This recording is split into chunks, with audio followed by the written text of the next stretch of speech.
ధారణ కొరకు ముఖ్య సారము. ఫస్ట్ పాయింట్, విచార సాగర మదనం చేసి మంచి మంచి రత్నాలను వెలికి తీయాలి. సంపాదనను జమ చేసుకోవాలి.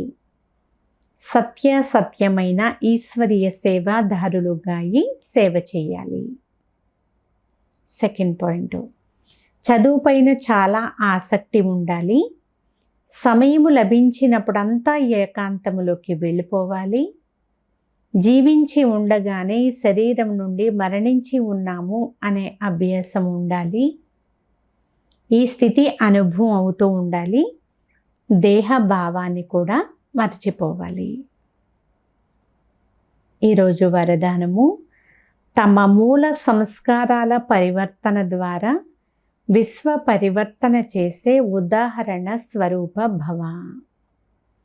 ప్రతి ఒక్కరిలోనూ ఏదైతే వారి మూల సంస్కారం ఉంటుందో, దేనినైతే నేచర్ అని అంటారో, ఏదైతే ప్రతి సమయము ముందుకు వెళ్ళడంలో అడ్డు వేస్తుందో, ఆ మూల సంస్కారాన్ని పరివర్తన చేసుకునే ఉదాహరణ స్వరూపంగా అవ్వండి. అప్పుడు సంపూర్ణ విశ్వము పరివర్తన అవుతుంది. వీరి సంస్కారం ప్రారంభం నుండి ఇలాగే ఉంది అని ఎవ్వరూ కూడా వర్ణించకూడదు.